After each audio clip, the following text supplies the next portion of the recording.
Baik, kita akan coba membahas kembali di dalam firman Tuhan yang terambil di dalam Yohanes 20 ayat 22 ya.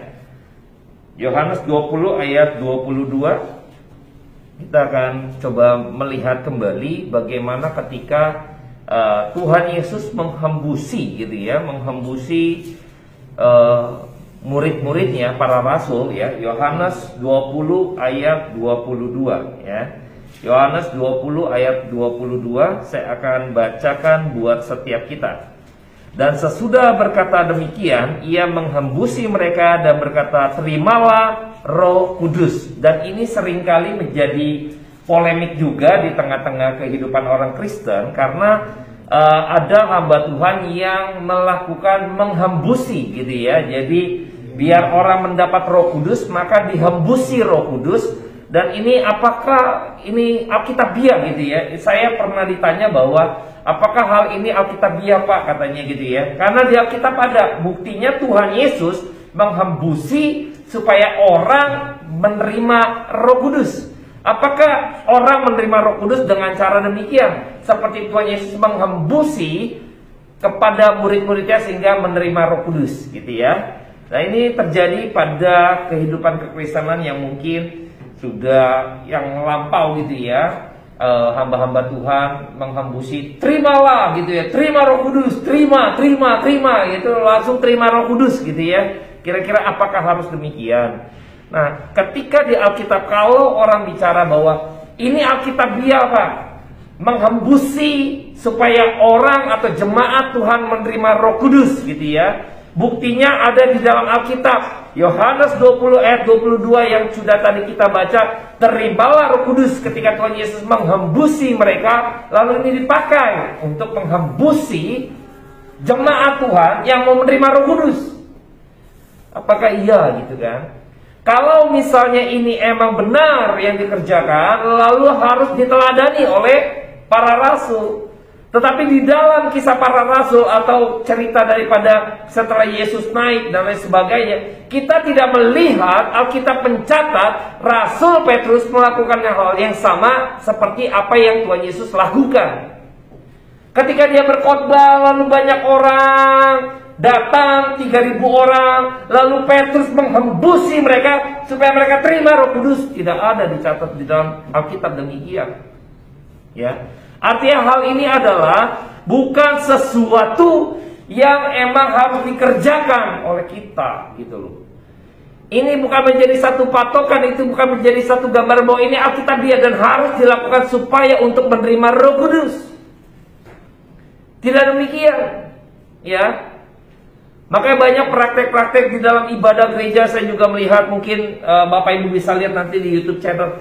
Terima gitu ya, hamba Tuhan besar, terima Roh Kudus gitu kan, bersiap diaba-abain gitu kan. 1, 2 udah kayak mau apa ya, menanti-nantikan konser gitu ya, opening gitu ya. 3, terima gitu ya.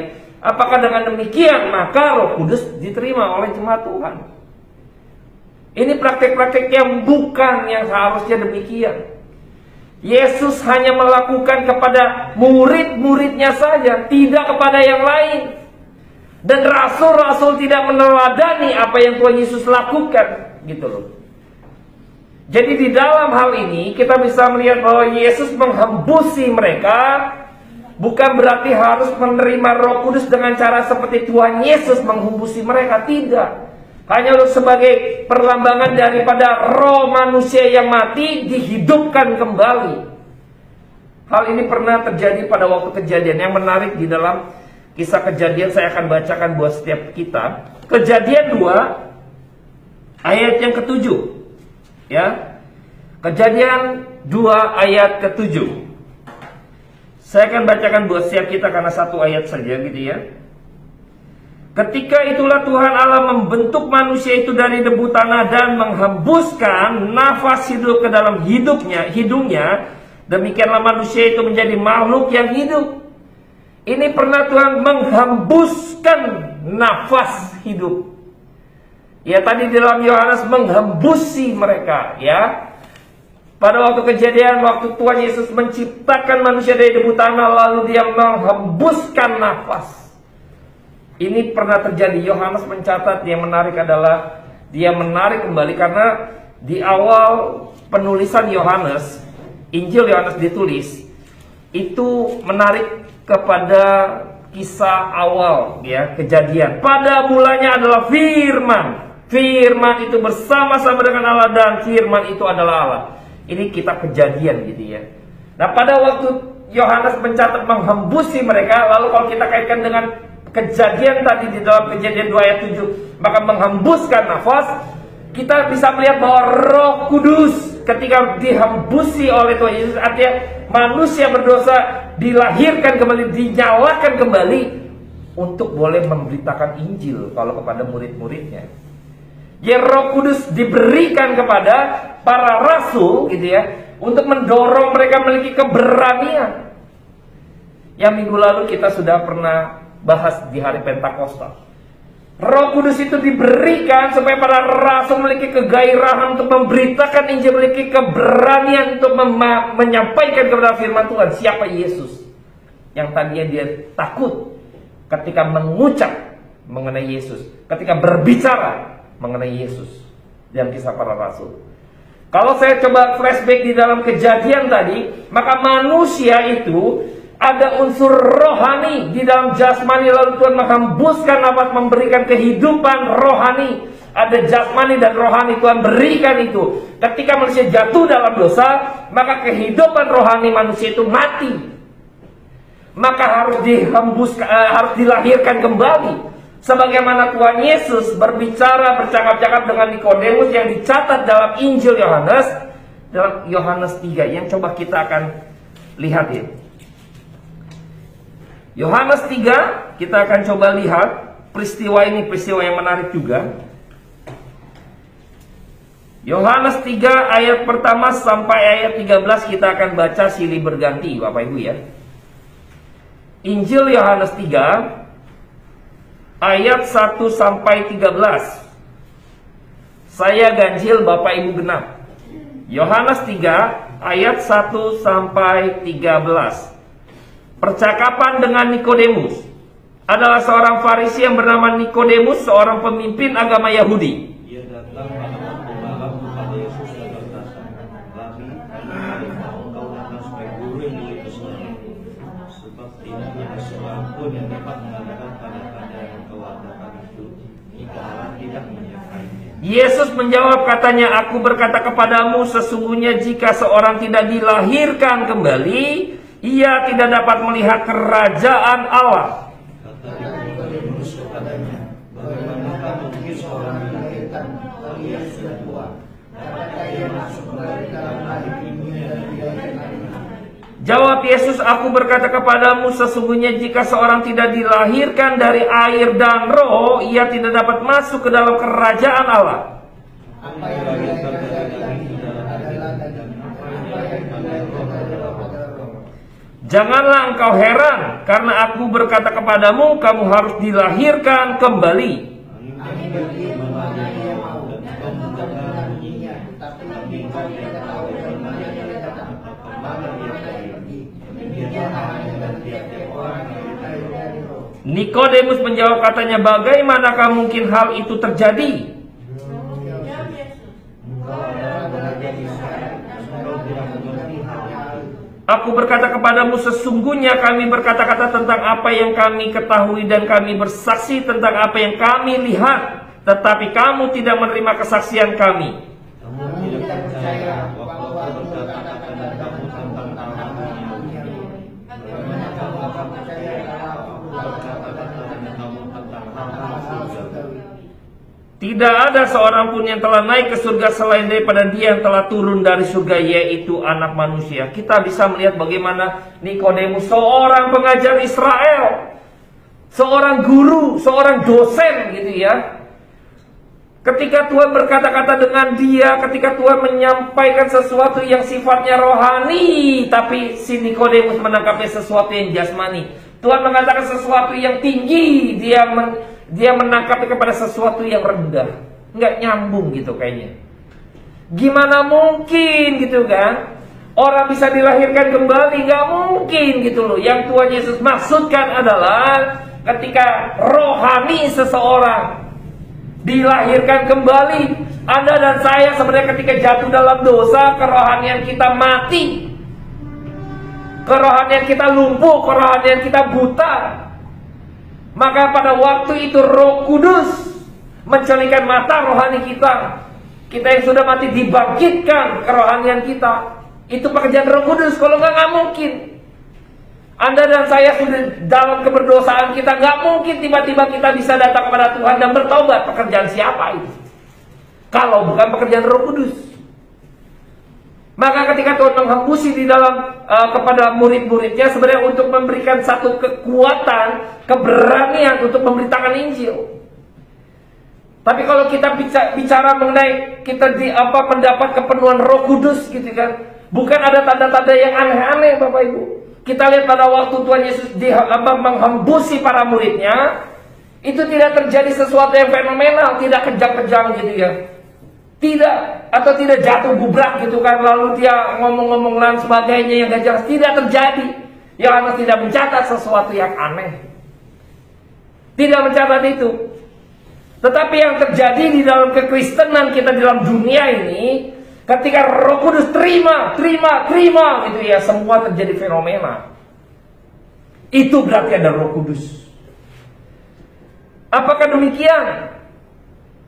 Alkitab tidak pernah menuliskan mengenai hal-hal yang supranatural secara jasmania, tanda-tanda.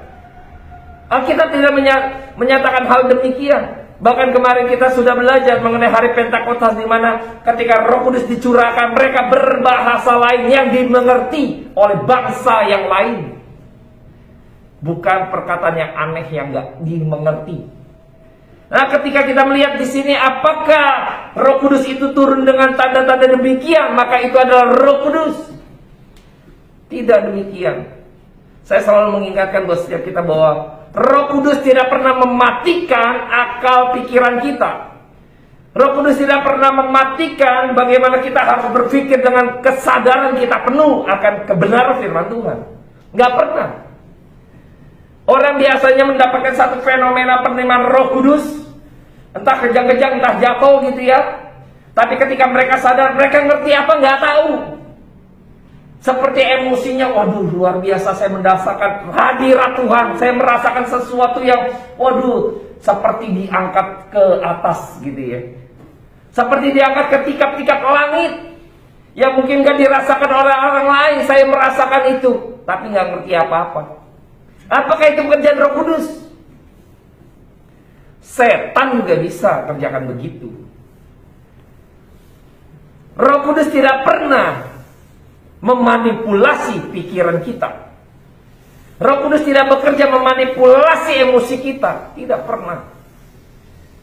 Kita tahu pada waktu Petrus dan kawan-kawan di hari Pentakosta, anugerah Tuhan tercurah ketika Roh Kudus dicurahkan, di situ gereja terbentuk. Gereja terbentuk, Bapak Ibu. Apa yang terjadi? Orang bertobat.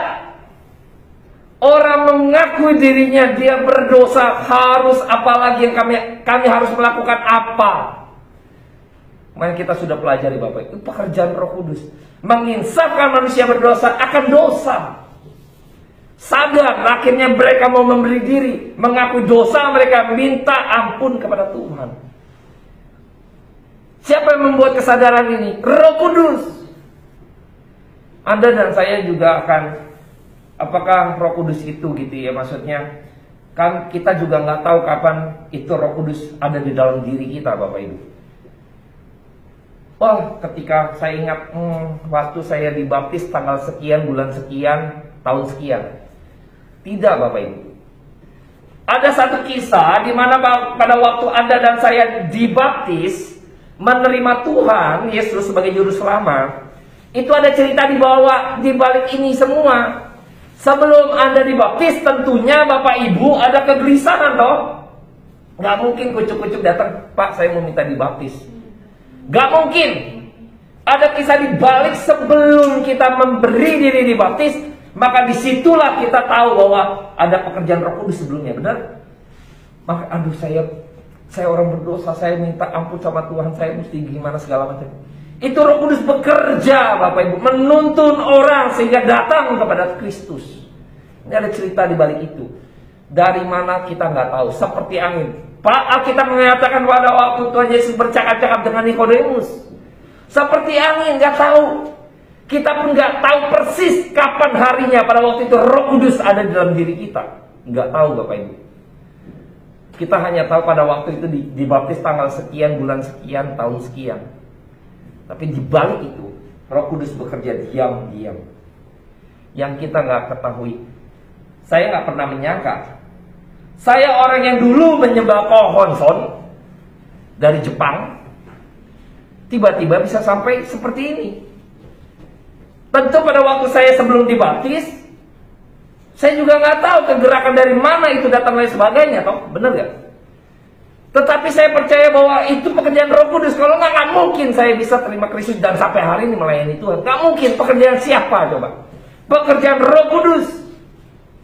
Nah, kalau kita tahu bahwa oh iya ya, ternyata Roh Kudus bukan begitu. Wah, kemasukan Roh Kudus nih.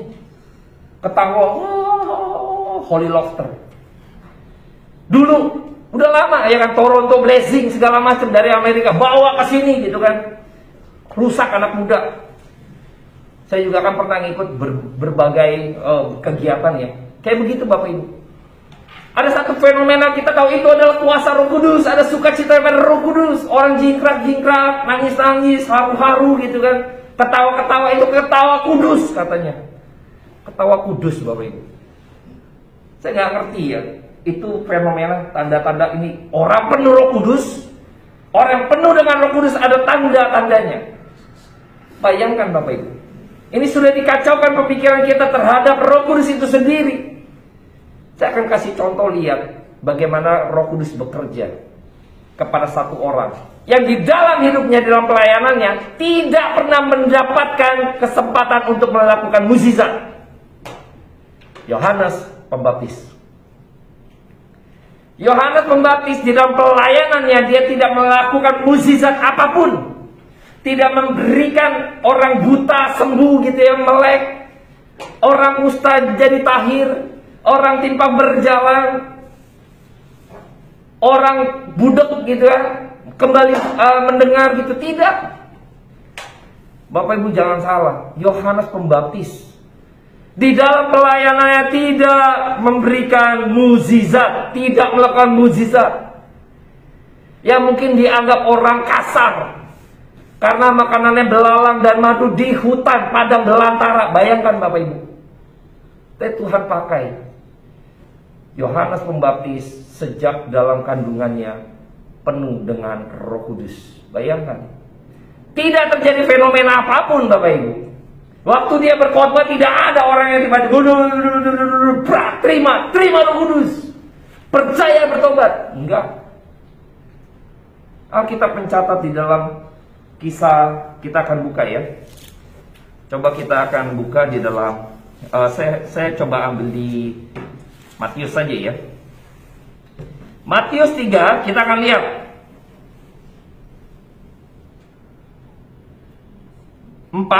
Matius 3 ayat 4 sampai 6. Kita baca sama-sama. Matius 3 ayat 4 sampai 6. Demikian firman Tuhan. 1, 2, 3. Yohanes memakai jubah dan belalang dan madu hutan. Maka datanglah kepadanya penduduk dari Yerusalem, dari seluruh Yudea, dan dari seluruh daerah sekitar Yordan.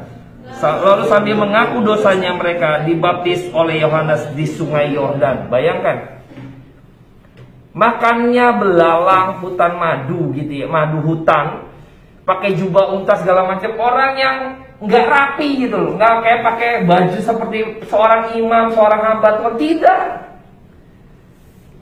Seperti kuli gitu kan, seperti kuli teriak di padang belantara gitu. Tidak ada mukjizat tapi banyak orang datang ke sana. Kenapa? Inilah pekerjaan Roh Kudus.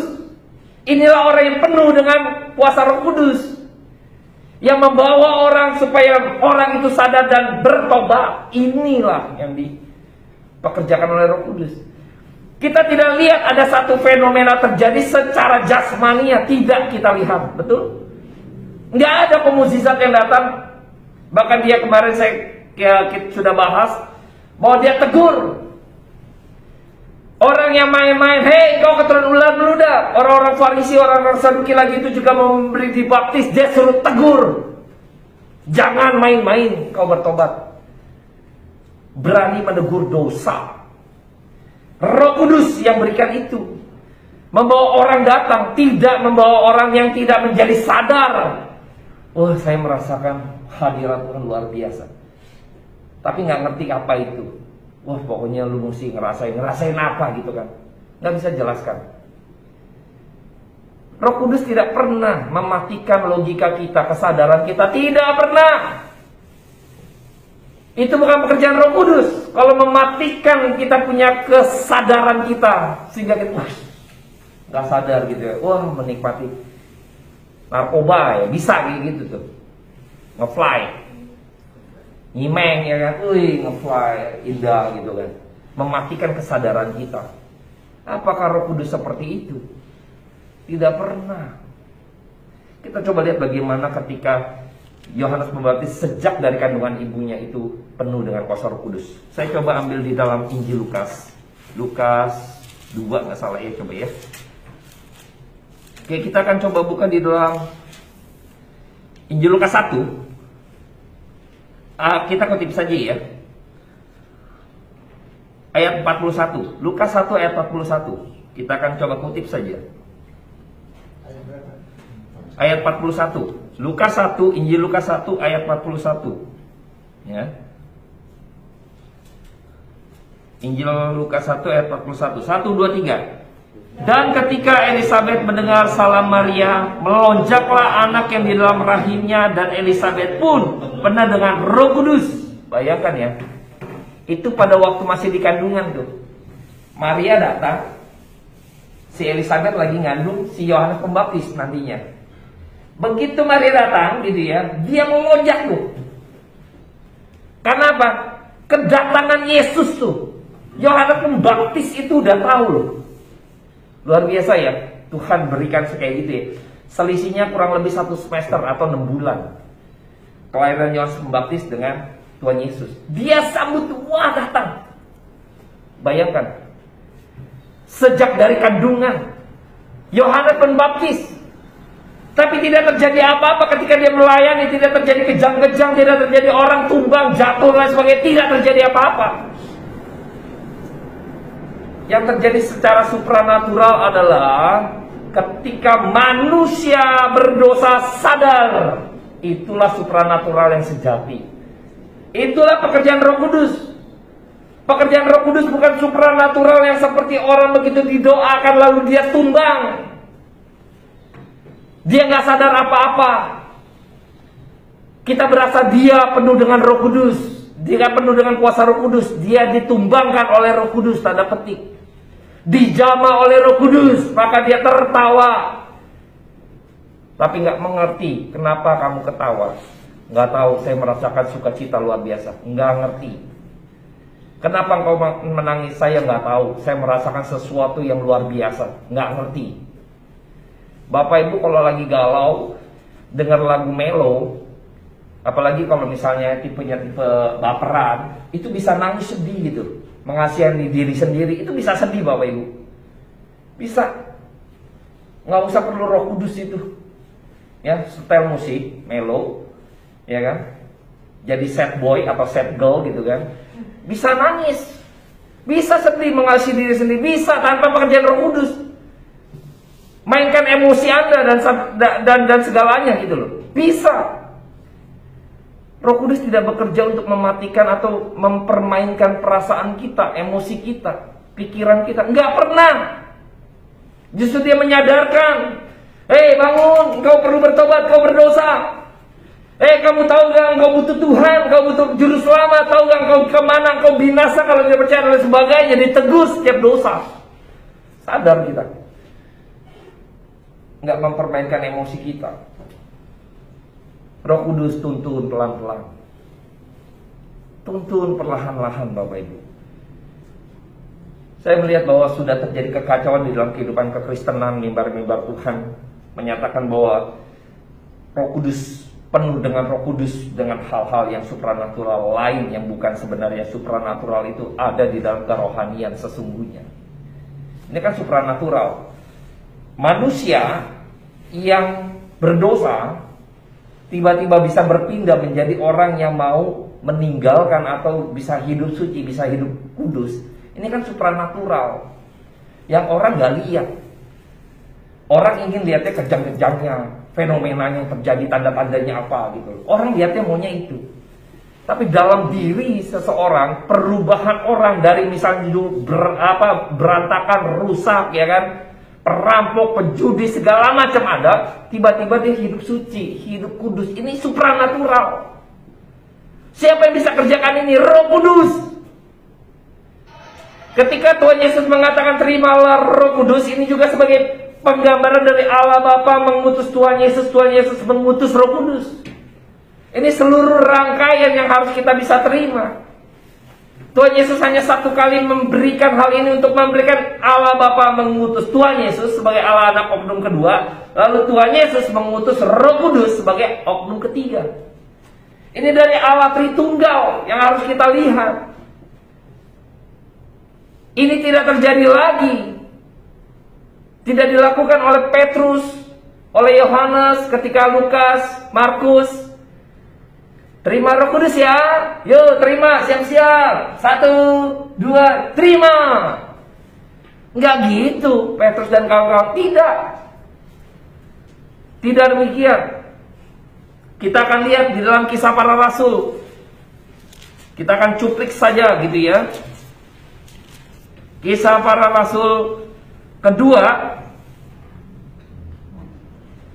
ayat 41 sampai 42, kita akan kutip saja. Ini pada waktu Petrus berkhotbah yang minggu lalu kita sudah pernah bahas sedikit. Kita akan petik saja dalam Kisah Para Rasul 2 ayat 41 sampai 42. Kita baca bersama-sama Kisah Para Rasul 2 ayat 41 sampai 42. 1, 2, 3. Orang-orang yang menerima perkataannya itu memberi diri dibaptis, dan pada hari itu jumlah mereka bertambah kira-kira 3.000 jiwa. Mereka bertekun dalam pengajaran rasul-rasul dan dalam persekutuan, dan mereka selalu berkumpul untuk memecahkan roti dan berdoa. Mereka tekun dengan pengajaran rasul-rasul, mau belajar firman Tuhan, mau dengar lagi kebenaran firman Tuhan. Inilah pekerjaan Roh Kudus. Pada waktu Petrus pencurahan Roh Kudus, dia berkhotbah begitu keras mengenai menegur dosa orang-orang Yahudi yang pada waktu itu menyalibkan Yesus. Lalu mereka sekarang dibawa menerima baptis 3.000 orang. Sadar, lalu dia bertekun dalam pengajaran rasul-rasul, mau belajar sekarang. Kalau orang terima Roh Kudus, lalu dia tidak mau lagi merasakan atau Bible teaching. Saya udah pasti gitu ya, orang yang katanya kepenuhan Roh Kudus yang mendapat satu fenomena, oh saya merasakan luar biasa hadirat Tuhan pada waktu itu, saya dibawa naik ke dalam tingkat berapa surga gitu ya. Tapi kalau begitu Bible teaching nggak ada yang mau. Belajar Alkitab nggak ada yang mau. Datang persekutuan untuk bahas Alkitab nggak ada yang mau. Ini nggak ada pujiannya ya Pak ya. Pak, ini nggak ada penyembahannya ya. Pak, ini kayaknya nggak ada Roh Kudus nih Pak. Pengajaran nggak ada Roh Kudus, bayangkan kalau kayak gini kan, statementnya aneh. Roh Kudus mana yang Anda kenal? Jangan-jangan kita mengenal Roh Kudus yang salah. Udah pasti itu. Orang kalau di dalam kehidupan kekristenannya, kalau dia tidak lagi menyukai kebenaran firman Tuhan, udah otomatis dia tidak memiliki pengertian yang benar terhadap Roh Kudus. Kalau yang tahunya kalau ada kuasa daripada Roh Kudus ketika ada pujian penyembahan, aduh luar biasa nih, saya dijamah Roh Kudus. Tapi begitu kebenaran firman Tuhan, nggak mau. Begitu masuk dalam persekutuan pengajaran, nggak betah. Dianggapnya tidak ada kuasa Roh Kudus. Firman Tuhan dianggapnya tidak ada kuasa Roh Kudus. Gencerang-gencereng, sampai nyanyi-nyanyi luar biasa, sampai pakai bahasa-bahasa lain, itu ada Roh Kudus. Firman Tuhan, apa pujian yang menjadi dasar yang utama? Coba pikir kembali Bapak Ibu. Jangan kita mau disesatkan dengan fenomena-fenomena. Jangan kita mau disesatkan dengan pikiran kita. Saya bukan berarti pujian nggak penting ya, bukan. Mana yang lebih penting? Kebenaran firman Tuhan itu lebih penting. Ini adalah kuasa Roh Kudus. Kalau Anda dan saya mengerti, tapi emang nggak semua orang mau mengerti kebenaran firman Tuhan.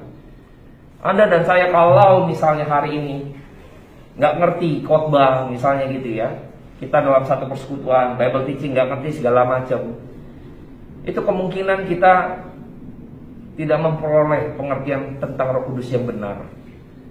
Maka kita dibutakan selama ini kenal Roh Kudus yang salah. Kalau hari ini Anda dan saya mengerti kebenaran firman Tuhan, maka kita tahu ada satu reaksi kerinduan yang berbeda gitu, karena ingin dengar firman Tuhan. Boleh kalau musik nggak ada nggak apa-apa, yang penting nggak boleh firman Tuhan nggak ada. Saya pengen dengar firman Tuhan. Nah itu luar Roh Kudus tuh. Roh Kudus bekerja selalu mengarahkan pada kebenaran firman Tuhan, tidak pernah jauh daripada ini. Khotbah Petrus itu tidak pernah ada pujian dulu. Oke, Yohanes siapin musik gitu ya, tidak ada ya. Siapin dulu semuanya, oke set, kita pujian-pujian dulu Bapak Ibu ya. Yuk, tidak Bapak Ibu. Bayangkan ketika Yohanes Pembaptis berkhotbah di padang gurun gitu ya, di hutan belantara, nggak ada panggung Bapak Ibu, nggak megah. Hutan seperti apa sih, padang belantara, kering, gersang, panas, tapi orang berbondong-bondong datang. Siapa yang bawa dia ke sana? Orang pengennya mah ke tempat, gereja besar, segala macam. Bukan berarti gereja besar nggak boleh, ya bukan. Orang cenderung akan ke sana. Tetapi siapa Yohanes Pembaptis? Lihat, kalau orang yang penuh dengan kuasa Roh Kudus, Tuhan yang akan kirim domba-dombanya cari. Sekalipun di padang belantara, tidak ada sesuatu apapun di padang belantara, tidak ada yang mewah di padang belantara. Tapi di padang belantara ada satu kemewahan yang tidak ada di bait suci, di dalam gereja-gereja orang Yahudi pada waktu itu, yaitu apa? Roh Kudus yang membawa mereka bertobat, yang menyadarkan mereka bertobat. Mimbar Tuhan di dalam gereja yang mewah pun tidak memperoleh ini. Karena apa? Di dalamnya mimbar Tuhan tidak memberitakan kebenaran yang sejati. Sehingga hanya gedung yang mewah, tapi tidak ada kemewahan yang rohani. Percuma Bapak Ibu. Percuma. Tidak peduli tuh Yohanes Pembaptis segala macam. Dia berbicara, bertobatlah. Kerajaan Allah sudah dekat. Begitu Petrus mendapat pencurahan Roh Kudus, dia bertobatlah engkau. Bayangkan orang-orang seperti orang-orang yang akhirnya penuh dengan Roh Kudus. Kita harus tahu, oh ini loh Roh Kudus. Di ketika pasca Covid ya, saya melihat bahwa ada satu perubahan yang cukup drastis. Gereja-gereja mungkin karena tutup, online media begitu tumpah ruah, banyak yang akhirnya orang-orang yang sadar akan pekerjaan Roh Kudus. Sadar Bapak Ibu. Ada beberapa orang yang akhirnya bersaksi gitu ya. Saya kebetulan juga beberapa teman cerita, gue dulu ngertinya gini-gini, tapi sekarang udah ngerti yang benar. Bersyukur juga Bapak Ibu. Dengan ada Covid gitu ya, gereja ditutup toh, bener nggak? Sekarang tanya yang penuh kuasa Roh Kudus, mau gimana Covid? Roh Kudus nggak bekerja gitu kan? Wah nggak ada. Aduh, nih biasanya ada lightingnya gitu ya, biasa ada musiknya mantap gitu ya. Wah nggak ada Roh Kudus nih, Roh Kudus tinggalin kita. Tidak pernah. Beberapa dari kita, saya puji Tuhan ya, sampai hari ini sudah 2 tahun lebih kita tetap online. Jumat Komsel, benar Pak Agustinus ya? Bayangkan 2 tahun lebih berjalan konsisten setiap Jumat. Kita nggak pernah bolong Bapak Ibu. Gak pernah bolong bagus ya, bener ya. Jalan terus. 5-6 orang jalan terus. nggak pusing, 2 tahun lebih. Ketika nggak COVID pun kita jalani. Bayangkan, tidak ada musik, benar bagus ya. Di konser tidak ada yang nyanyi segala macam, tidak ada. Kita sharing, kita bahas firman Tuhan. Bayangkan, inilah pekerjaan Roh Kudus yang membuat orang mau datang belajar. Pengajaran mereka bertekun dalam pengajaran rasul-rasul. Itulah pekerjaan Roh Kudus yang sejati, itulah kepenuhan Roh Kudus yang sejati, itulah tanda-tanda orang yang ada Roh Kudus. Membawa Anda dan saya rindu dengan firman Tuhan. Musik boleh nggak ada, lighting boleh nggak ada, tempat boleh kumuh, tapi firman Tuhan mesti mewah. Ini yang harus kita cari, Bapak Ibu. Ini yang saya rindu gitu ya, Bapak Ibu ya. Saya kadang terus maju ya, nggak gentar gitu ya. Teman-teman yang ada misalnya oke, dia nggak bisa pelayanan segala macam, ya udah, nggak boleh firman Tuhan nggak ada. Betul Bapak Ibu ya, sampai hari ini dengan kesederhanaan kita, tapi saya mau Tuhan, ini mimbar Tuhan. Jangan sampai firman Tuhan nggak mewah. Ini yang menjadi pikiran dari pergumulan saya. Firman Tuhan mesti mewah. Firman Tuhan boleh misalnya ke tempat jelek nggak masalah, ya kan? Tempat kumuh nggak masalah, seperti Yohanes Pembaptis gitu. Saya melihat ketika saya mempersiapkan firman Tuhan ini, bayangkan Yohanes Pembaptis kumuh, kelihatan kasar, bukan bulu onta gitu kan, kayaknya jorok, jijik. Lihat dia juga kayaknya bukan seorang hamba Tuhan. Ngapain dengerin dia sih di padang belantara ngomongin orang yang kayak gitu? Lu lihat pakaiannya.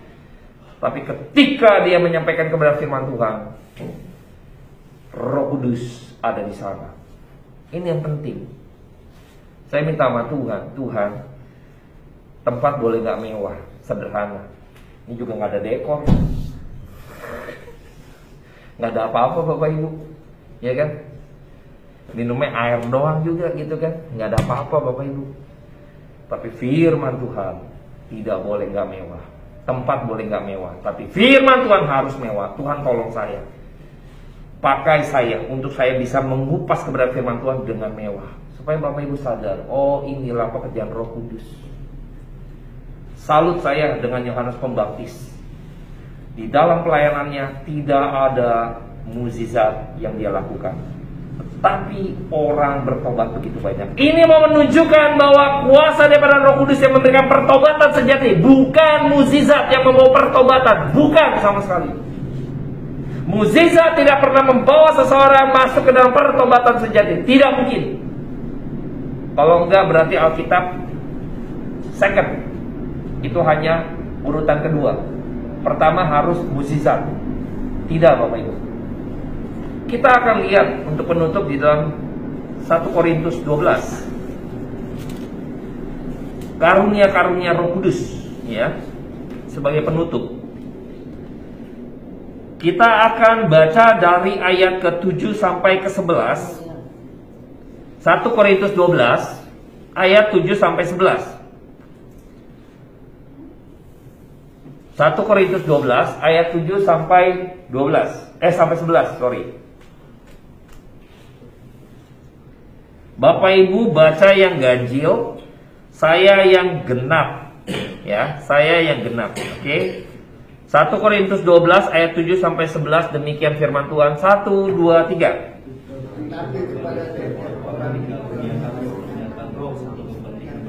Sebab kepada yang seorang roh memberikan karunia untuk berkata-kata dengan hikmat, dan kepada yang lain roh yang sama memberikan karunia berkata-kata dengan pengetahuan.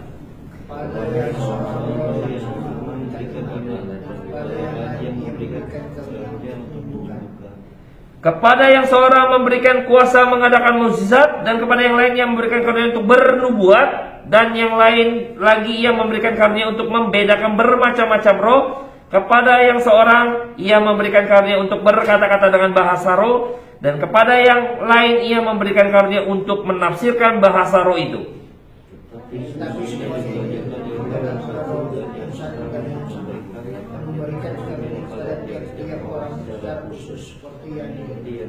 Oke, berarti ada 9 ya. Kita coba review kembali dari ayat 8 sampai 10. Yang pertama ada karunia untuk berkata-kata dengan hikmat, pertama. Kedua dengan pengetahuan, berkata-kata dengan pengetahuan. Yang ketiga iman, ya. Yang keempat itu menyembuhkan. Yang kelima mengadakan mukjizat. Yang keenam itu bernubuat, ya. Yang ketujuh itu membedakan roh, terus berbahasa roh, lalu menafsirkan. Perhatikan nih, ada 9. Ada 9, yang 3 pertama, ya, sama 3 kedua dan 3 terakhir. Nah, saya akan coba bahas ya. Yang 3 terakhir itu bahasa roh, ya. Sebelum masuk bahasa roh kan setengah bulit, jadi yang ke-8 dia. Ya, dia urutan ke-8 ya. Dia urutan ke-8 terus sebelum masuk ke bahasa roh, toh. Benar gak? Urutan ke-8 terus terakhir baru menafsirkan bahasa roh. Nah, ini menarik ya. Bahasa roh dikunci. Sebelum bahasa roh, orang membeda-bedakan roh. Setelah bahasa roh, orang menafsirkan bahasa roh. Ya. Bahasa roh dikunci dengan membedakan roh dan juga menafsirkan bahasa roh. Ini dikunci, ya, harus diperhatikan itu. Nah, yang 3 pertama, hikmat, berkata-kata hikmat, pengetahuan iman, ini yang menjadi utama sesungguhnya. Karena ini memberikan sebuah kesadaran atau pencerahan bagi setiap kita. Terus yang keempat, kelima dan keenam mengenai iman, mukjizat dan penyembuhan itu peneguhan. Mengkonfirmasi. Karena pada waktu itu orang dikatakan tadi Nikodemus kan, tanda-tanda yang Tuhan Yesus. Kenapa Tuhan melakukan mukjizat? Sebagai tanda. Kalau bukan dari Allah, kalau bukan daripada Allah, nggak mungkin. Tidak mungkin. Karena pada waktu itu Tuhan Yesus ingin menunjukkan bahwa dia datang daripada Allah. Dia adalah anak Allah. Maka dia melakukan sesuatu yang pada waktu itu tidak bisa dilakukan oleh orang lain. Contoh yang pada waktu itu orang yang buta sejak lahir. Bapak Ibu, kalau sampai hari ini tanda orang punya kuasa untuk bisa menyembuhkan, berarti dokter adalah pendeta. Ya. Dokter bisa menyembuhkan kok. Apalagi teknologi canggih, gak punya anak bisa jadi anak. Bayangkan. Berarti dokter jadi pendeta, punya kuasa Roh Kudus karena dia bisa menyembuhkan. Apakah itu tanda-tandanya? Konteksnya sudah berbeda, Bapak Ibu. Tapi yang utama 3 tadi, berkata hikmat, berkata penuh dengan pengetahuan dan iman. Yang hari ini kita boleh bahasa roh akan berlalu. Alkitab mengatakan itu. Bahasa roh akan berlalu, tapi firman Tuhan itu tetap ada. Inilah kemewahannya, maka harus dari sejak saat ini kita ya, kaum awam harus sadar akan hal ini. Sehingga tidak tidak terkontaminasi dengan kuasa-kuasa daripada fenomena-fenomena yang terjadi. Tidak. Kita tetap on the track. Ini loh kuasa Roh Kudus. Ini loh karunia Roh Kudus yang harus kita kejar. Saya bingung ya, beberapa tahun yang lalu kan kita tahu bahwa orang mengejar, bahkan kemarin bersaksi ya, ada rekan yang bersaksi, dia bilang belajar bahasa roh katanya. Dulu dia sebelum mengenal mengenai karya Roh Kudus, dia dulu seperti belajar bahasa roh. Bahasa roh itu dipelajari, Bapak Ibu. Jangan salah ya. Dia pernah belajar dulu nih bahasa roh katanya, mengenai bahasa roh. Bayangkan, bahasa roh dipelajari. Saya bingung gitu ya. Tapi itu udah kejadian gitu ya. Ini pernah terjadi, Bapak Ibu, dalam sejarah kekristenan. Orang ada belajar bahasa roh, ada studinya belajar bahasa roh. Ini kemarin si Iwan bercanda gitu ya, ketika saya diskusi dengan dia, ngobrol. Maaf nih Bapak Ibu ya, kalau misalnya kita kumpul berbahasa roh gitu ya. Ini kesaksian temen, dia pernah kayak semacam diuji. Ujiannya gini, kalau dia ini penuh, maksudnya udah memiliki kuasa Roh Kudus ya, kepenuhan Roh Kudus, maka ujian terakhir salah satunya adalah bahasa roh. Dia kalau nggak bisa bahasa roh nggak lulus. Dianggapnya nggak lulus gitu kan. Bayangkan Bapak Ibu, bayangkan, ini dari orang Dayak, ya, cerita orang Dayak. Akhirnya dia pakai bahasa Dayak tuh. Nah orang yang nguji, wah ada Roh Kudus, dia udah dapat karunia bahasa roh. Padahal dia ngomong Dayak, yang uji nggak ngerti dia ngomong Dayak. Misalnya kayak gini ya, saya diuji ya Bapak Ibu, menguji saya. Oke, Pak Egi ya maju. Cukil anhosit. Anda nggak ngerti misalnya, wah ini bahasa roh gitu kan, wah kacau juga gitu ya. Bayangkan ya, Cukil hosit gitu kan, Tayocin Heofungsan. Ngomongin aja merek obat yang orang nggak tahu loh gitu kan. Wah ini penuh dengan Roh Kudus gitu kan.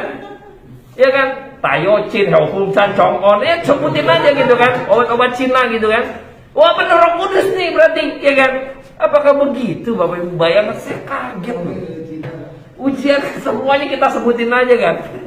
Sebutin aja kak, kue cap kayak gitu kan, capcay kayak puyung hai, semua aja sebutin yang Cina-Cina gitu kan. Misalnya ya, orang nggak ngerti misal, wah penuh dengan Roh Kudus.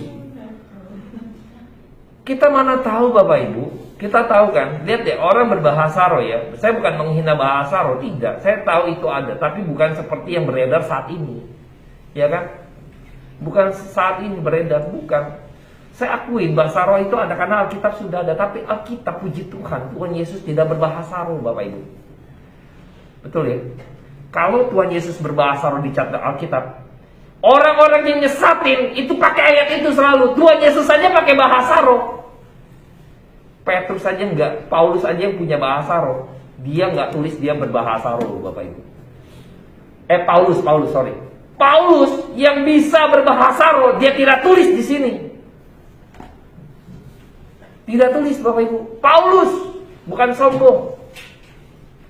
Dia mengalami satu fenomena pun dia tidak mau saksikan itu. Dia hanya satu kali bicara kepada satu jemaat.